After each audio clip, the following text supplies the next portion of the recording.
In this video, I'll teach you everything you need to know about terrarium drainage. First off, let me explain what a drainage layer is and what function it plays.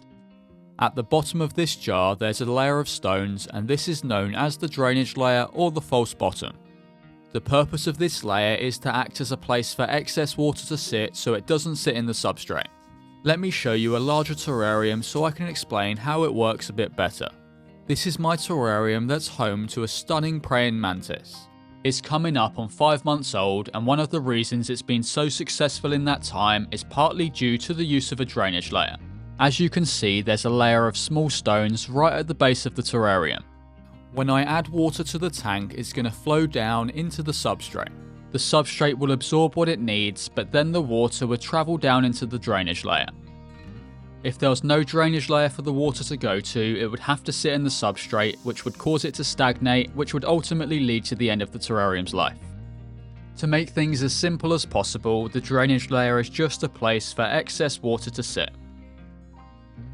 Now you know how the drainage layer works, let's talk about what you can use to make one and what to avoid.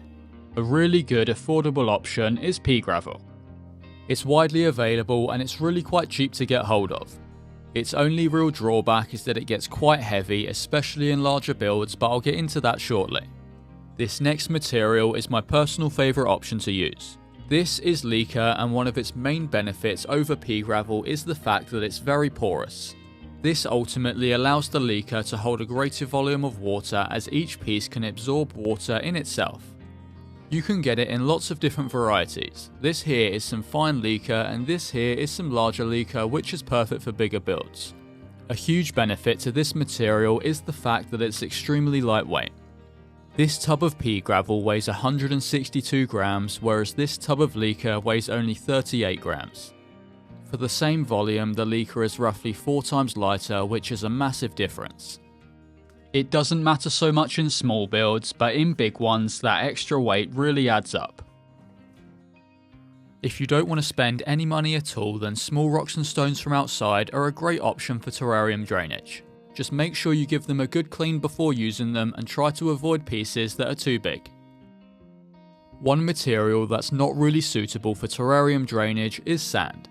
Over time, the sand can get really compressed down and the water will have a hard time getting into it. Now I'll show you how to install a drainage layer inside a terrarium and how deep it needs to be. To install the drainage layer, it really is as simple as pouring the stones into the bottom of the jar. Once the stones are inside, you want to flatten them out to make them nice and even and to ensure there's no high or low points. This is easiest to do with your hands, but if the opening is too small, then a stick with a cork on the end is a great tool that works really well. Every terrarium is different, but as a good rule of thumb, the bigger the terrarium is, the deeper the drainage layer will need to be. This chart up on screen is a great starting point if you're feeling quite stuck. There are a few circumstances where you don't actually need a drainage layer. In smaller terrariums, using a drainage layer isn't really completely necessary. Because the terrarium is so small, overwatering is really easy to avoid, and therefore you don't need a drainage layer. The bigger the terrarium is, the harder it becomes to add the perfect amount of water, which is why you should always use a drainage layer in larger terrariums. Whether you have a drainage layer or not, learning how to properly water your terrarium really is essential for its long-term success. Luckily, I've already made a video showing you how to water a terrarium the proper way, so why not check that out next.